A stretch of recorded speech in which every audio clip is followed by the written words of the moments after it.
We start off with Dixie Carter announcing the new Chief of Staff, Rockstar Spud. And it's a real shame where Rockstar Spud is now. He went through the boot camp, getting a lot of praise, a lot of fans behind him, only for him to then be put into a position of not being seen on TV to magically become the Chief of Staff. And oh boy, a Dixie Carter suck-up and a very cheesy character indeed. Throughout the whole night, he's doing all this preparation of the Thanksgiving meal for the main event. And it was just a big joke, very cheesy, but if people liked it, then you got him for a lot of the night. But past that, Dixie Carter announces that her aim, with the help of Rockstar Spud, is to make everyone thankful for her hard work. Yeah, that's something to believe in. And she then calls out Ethan, the saviour of TNA, and he quickly defeats Curryman. You know, the guy that we believe had the chance to go far in TNA, become world champion, and probably the longest reigning champion. But that match got pushed to a side, and TNA and the world need the Carters. Then we get to Lady Tapper defeating Velvet Sky. We need this Lady Tapper to look like the dominant force. Because once she's gone through Gail Kim, destroyed Gail Kim eventually, Tapper should go on and be the dominant knockout that we can believe in, the one to watch out for, the one that we believe could take anyone down. So if or when she becomes champion, damn, they've got it right with her. But is it just me, or did TNA pay someone in the crowd to scream for 3/4 of the match? But well done, Lady Tapper. Now go on and destroy Gail Kim, even though that will turn you to a powerful face. But at least it will still keep you as the dominant one going towards the championship. Oh dear. If TNA wanted to prove how bad the tag team division is, they did a great job tonight. It was that turkey suit match they had where the Bromance defeated North Burnham and Dewey Barnes. Yes, and that match was absolutely fantastic, and yeah, boring, weird backstage segment. I really don't want to talk about this. TNA, your tag team division was once on fire, and now it's just been destroyed, and this segment proved it. What the hell are you doing, TNA? Sort your frickin' heads out, you jackasses.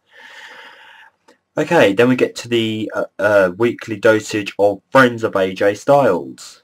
And each and every week it's digging a hole in Dixie Carter's ego, because AJ's out there with her World Heavyweight Championship, defending it, making it stand out, worldwide noticed. And I don't know why Dixie Carter is getting so wound up. She's got this new championship tournament going to become the new World Heavyweight Champion. So yes, that is actually her World Championship being taken out of her company, but you're making a new one, so it looks like AJ's not bothering you. Duh. But eventually it's going to come down to the greatest match of AJ Styles versus Blank. Then it was time for the greatest part of this TNA show, the funeral of the Aces&Eights. And this was full of comedy, storytelling, and of course the finale of the Aces&Eights. You had a few jokes from each wrestler who had the chance to speak about how sad they are about the loss of the Aces&Eights. They paid tribute to them by depositing a part of them into a coffin, which Anderson came out of, which was great, a great start to this. And you know, what I want to say is that I do want to give thanks right here, right now. I would love to thank TNA for finally laying the Aces&Eights to rest. If you dare bring them back after you've given us this very entertaining, very good moment and the full stop to the Ace&Eights, TNA, you would have let your company down big time. This was pure gold, a great way to finish them and a great way to give the main event Mafia, who ran this, their final great segment. I loved it. Anderson and Buddy Ray also got more of a little touch together. Buddy Ray came to the funeral to speak directly to Anderson. Very nicely done. I really enjoyed this. I cannot give this part of my review the justice it deserved.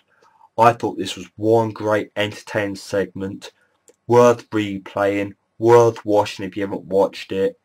And the Ace&Eights, thank God you're finished. You really didn't do yourself any justice, TNA any justice. The best thing about your faction was the way you brought Anderson back in and the hammer. Moving on. We then have the traditional Survivor Series match between Team Angle and Team Rude. This was quite an entertaining match. You expect it with the teams you were given.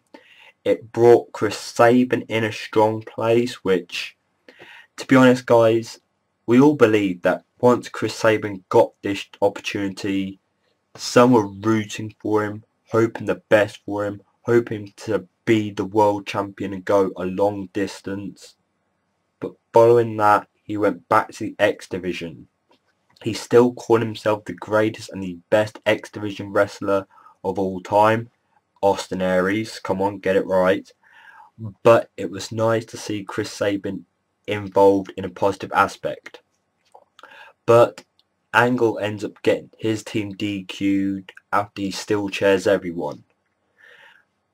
Okay, it was more for Angle to get his little moment on Rude, but also the involvement during this match was the continuation of the Storm heel turn. With James Storm, I want to say I want the best for him, but I wanted that about a year ago. The whole Rude and Storm feud gave me the Rude going forward in his career, James Storm climbing up with him, an epic feud, an epic moment in TNA. Rude kept on climbing and James Storm fell back down. Do we really think this is his second chance to climb that ladder? His third chance to climb that ladder? I'm going to give James Storm a chance, because if they're going to relive that feud down the line, if they're going to put James Storm in a place where he's waited ever so long to be in, let's give it credit, let's give it a chance. And now it's time for the winner turkey dinner segment, where the winners of the night say what they're thankful for. Bobby Roode is thankful for himself and being it factor of TNA. Kazarian Daniels are thanking there is no Joseph Park to ruin this, and for Bobby Roode. There's Gail Kim thanking Lady Tapper being the most dominant diva, knockout, and for, I guess her family. Chris Sabin thanks his hair being the X Division champion, and Velvet Sky. Bromans, I really didn't pay any attention to what they had to say. And poor Ions, the guy who had the hairspray, the great performer, and now he's getting wrapped up in this as a DJ. Horrible. But this segment, it was great mic work from each individual, gave the heels their moment of the night, very nicely done. But instead of leaving with the heels on top, you then had Kurt Angle come out with the other losers of the night, and they all brawl in the ring, where the faces come out on top. As much as I was rooting for the heels, for Thanksgiving you want there to be the happy ending, and that's what we got. Food fighting, food and faces, the entertainment was there.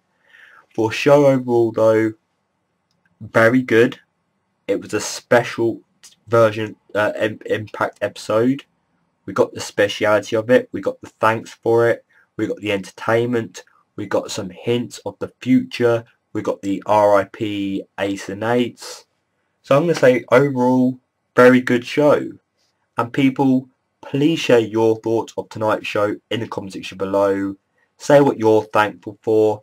Until next time, from one half of the British Fist, me NJ. Goodbye.